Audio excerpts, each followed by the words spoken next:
खबर जो पिछले 2 घंटे से और ज्यादा पक रही थी, और वो खबर ये है अभी अभी यानी कि 7 बज के तकरीबन आप मान लीजिए 28 मिनट पे रोहित शर्मा ने रिटायरमेंट का ऐलान कर दिया है।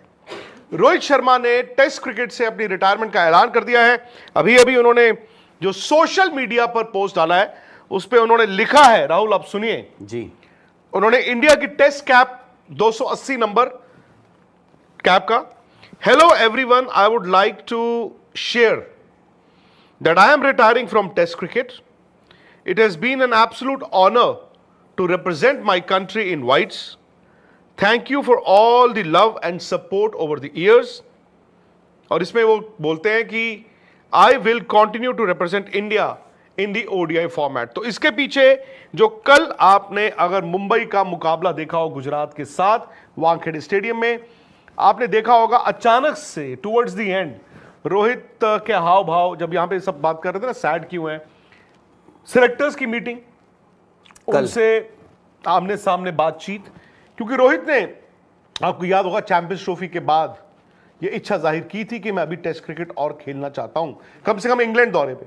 माइकल क्लार्क के साथ अभी उन्होंने एक पॉडकास्ट किया, उसमें भी उन्होंने जिक्र किया था कि मैं इंग्लैंड दौरे पर टेस्ट क्रिकेट में भारत का कप्तान बन के जाना चाहता हूं. नवजोत सिंह सिद्धू, सुनील गावस्कर, उन्होंने मेरे साथ इंटरव्यूज में कहा था, लेकिन शायद उनको यह बता दिया गया कि आपको हम नहीं कंसिडर कर रहे हैं, आपके बारे में नहीं सोच रहे हैं. और क्या यह एक तरह से अंडरस्टैंडिंग है कि वनडे क्रिकेट आप अभी खेलते रहें लेकिन टेस्ट क्रिकेट में आपकी जगह नहीं है?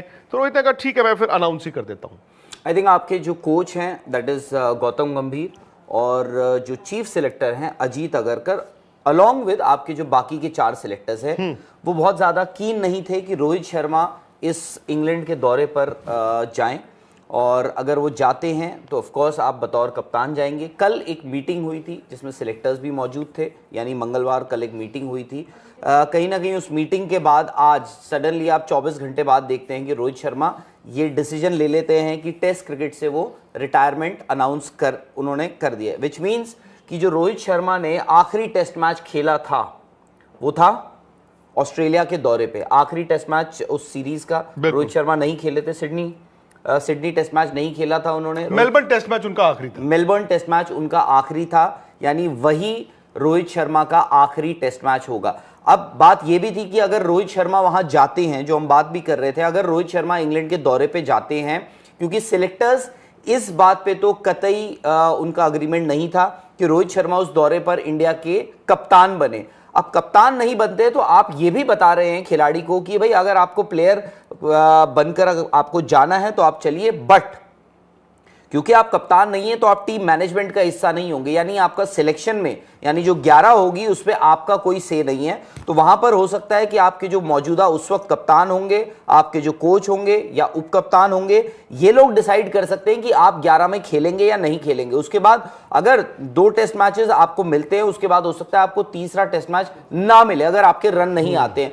तो आई एम श्योर रोहित को ये सारी चीजें, उन्होंने सारे विकल्प ये टटोले. उसके बाद आज फाइनली 24 घंटे बाद जब उस सिलेक्शन कमेटी की जो मीटिंग हुई थी कल, उसके बाद आज रोहित शर्मा ने अपनी टेस्ट क्रिकेट से रिटायरमेंट अनाउंस कर ली है. यानी आपने T20 जो है, T20 पिछले साल रिटायरमेंट होगी कि उन्होंने रिटायरमेंट जो है T20 की वो उन्होंने पिछले साल अनाउंस कर दी थी वर्ल्ड कप जीतने के बाद, और टेस्ट की जो रिटायरमेंट है रोहित ने आज कर दी है. यानी अब जो आपके पास एक फॉर्मेट है वो है 2027 का ओडीआई वर्ल्ड कप, वही आपका टारगेट भी रहेगा. हालांकि मुश्किल होगा क्योंकि रोहित शर्मा अभी देखें आप 38 साल, अभी एक हफ्ता पहले उनकी उम्र हुई है.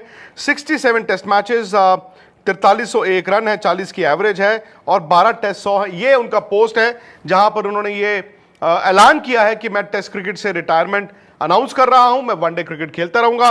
अगला सवाल यह है राहुल मेरा आपसे, इंडिया का इंग्लैंड दौरे पर टेस्ट क्रिकेट का कप्तान कौन?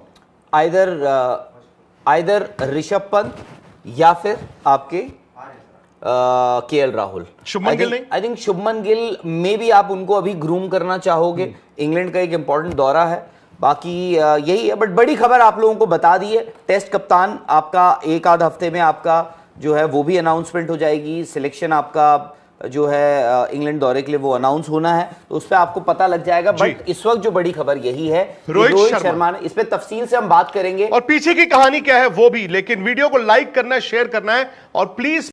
अस्सलाम वालेकुम जी, कैसे हैं आप लोग। तो आज हम बात करेंगे due to the current situation के हवाले से कि अब पाकिस्तान और इंडिया की क्रिकेट हो पाएगी कि नहीं।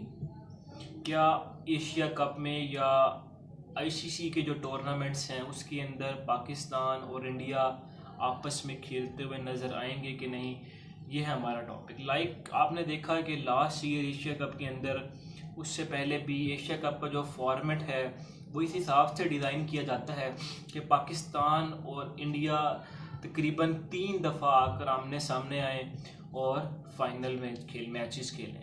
और आईसीसी भी ऐसे ही करता है। पाकिस्तान और इंडिया के दरमियान जो ग्रुप्स हैं, पाकिस्तान और इंडिया को एक ग्रुप में रखा जाता है ताकि जो एक मैच है पाकिस्तान इंडिया का, जिस पर पूरा टूर्नामेंट खड़ा होता है, जिस पर पूरे टूर्नामेंट की जो मतलब के फिनंशियल इश्यूज होते हैं वो संभाले जाते हैं, तो वो करवाया जाता है। लेकिन अब जो लास्ट फ्यू डेज़ के अंदर जो इश्यूज चल रहे हैं, तो क्या अब इंडिया पाकिस्तान के दरमियान क्रिकेट मैचेस हो पाएंगे? क्या इंडिया पाकिस्तान दोनों आपस में हमें खेलते हुए नजर आएंगे? तो मेरा जो जवाब है, जहाँ तक मुझे लग रहा है कि अब इंडिया और पाकिस्तान, आईसीसी अब उन दोनों कंट्रीज़ को अलग अलग ग्रुप में रखेगा, ताकि इंडिया और पाकिस्तान के दरमियान जो एक ग्रुप मैच होता था तो अब वो नहीं हो पाएगा।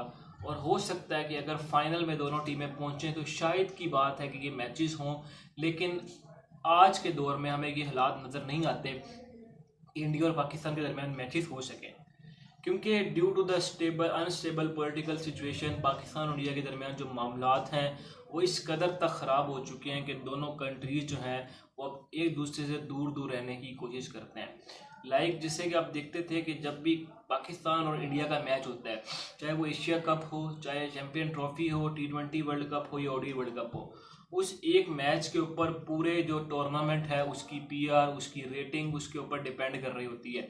और ब्रॉडकास्टर जो है ना, सिर्फ उस दिन का इंतज़ार करता है कि जिस दिन ये मैच होना होता है। लेकिन अब जब ये मैच नहीं होगा तो ब्रॉडकास्टर भी इसको सीरियस नहीं लेगा, और हो सकता है कि इसका इफेक्ट जो है आने वाले वक्तों में क्रिकेट के ऊपर भी पड़े, आईसीसी को भी इसका, क्योंकि आईसीसी को जितनी फंडिंग होती है वो मोस्टली जो है जिसका 90% जो है पाकिस्तान इंडिया के मैच से होती है।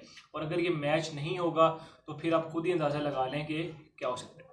बाकी अगर आपको हमारी वीडियो अच्छी लगी है तो हमारे चैनल को लाइक कर सकते हैं, सब्सक्राइब कर सकते हैं और हमारी वीडियो को अपने दोस्तों के साथ शेयर कर सकते हैं, ताकि हमारी हर आने वाली लेटेस्ट वीडियो आप तक पहुंच सके।